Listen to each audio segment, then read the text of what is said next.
Bien, merci de m'avoir invité. Premièrement, pour ceux qui ne connaissent pas Transit Secours, pouvez-vous nous en dire un petit peu plus? Bien, c'est exactement ce que vous avez expliqué. En fait, c'est un service qui aide les femmes qui sont aux prises avec des violences conjugales à sortir de la violence pour qu'elles puissent avoir une chance de rebâtir leur vie finalement. Mais souvent, quand on dit ça, tu peux sortir de la violence, c'est plus facilement fait, plus facilement dit que fait. Mais votre service offre vraiment un garde de sécurité qui vient. Explique un peu le processus. Oui, donc en fait, ce qui arrive, c'est qu'on travaille avec plusieurs organismes de référencement, donc que ce soit des maisons d'hébergement, des CLSC ou d'autres organismes qui travaillent avec la population vulnérable. Et ce sont ces organismes-là qui nous réfèrent les clientes.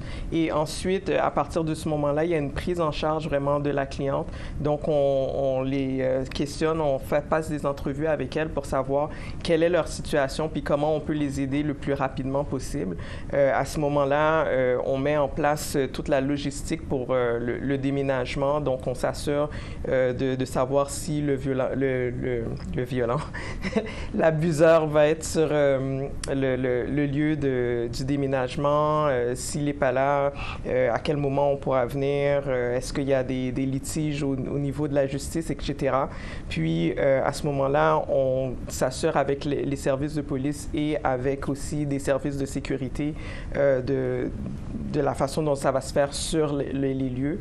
Puis, on met en place une équipe de bénévoles qui ensuite va prendre vraiment la charge d'aller chercher tous les éléments, toutes les boîtes, tous les sacs, tous les meubles. Ça, vous arrivez avec tout, là? Oui, on déménage tout ce que la cliente veut qu'on déménage, on les prend, puis on les amène soit à un entreposage, soit à un lieu, au lieu que la cliente va décider. Là. Et c'est gratuit? C'est complètement gratuit, c'est pris en charge par l'organisation. Parce que c'est ça qui fait peur à plusieurs gens. Ils disent, je pourrais quitter, mais j'ai des enfants. Je pourrais quitter, mais j'ai des vêtements. Je pourrais quitter, mais j'ai les... Fait que c'est vraiment un organisme qui fait tout pour cette population vulnérable. Oui. Et on s'entend que la population autochtone en est une qui est très vulnérable. Oui.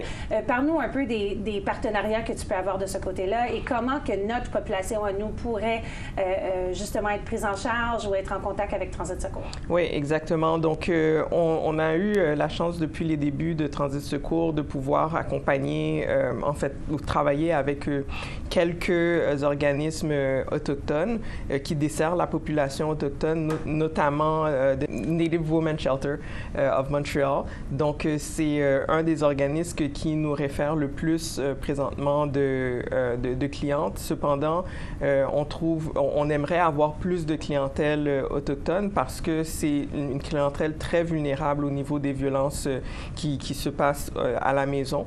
Donc, on aimerait vraiment pouvoir soutenir cette clientèle-là mieux et plus. Donc, on aimerait pouvoir avoir plus de partenariats avec les différents organismes autochtones pour apprendre d'eux, pour savoir vraiment comment mieux servir la clientèle.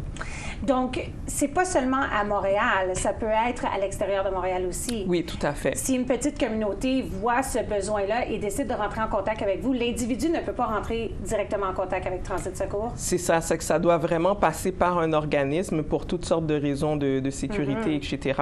Donc, c'est vraiment l'organisme qui nous réfère la cliente, puis à partir de là, on peut offrir les services. Puis, en fait, c'est même mieux parce que, surtout dans le cas de la communauté autochtone, il y a des sensibilités, il y a une culture tout autour. Donc, de pouvoir travailler avec un organisme qui a l'expertise de ça, qui sait comment, puis au niveau de la langue aussi, parce qu'on offre aussi des services de traduction pour les clientes qui ne parlent pas la langue nécessairement. Donc, d'avoir déjà un soutien d'un organisme dans la communauté, bien nous, ça nous facilite vraiment beaucoup la tâche parce qu'on sait exactement comment agir puis quelles sont les sensibilités qu'on pourrait pas nécessairement être au courant, là. Donc, c'est vraiment la meilleure façon de faire, là. Est-ce qu'il y a des situations types que vous voyez auprès de la population autochtone ou c'est vraiment, quand on parle de la population vulnérable, c'est vraiment en large, on a tous le même problème? Bien, en fait, ce qui est particulier avec la population autochtone, je crois que c'est vraiment le degré dans lequel ça se passe.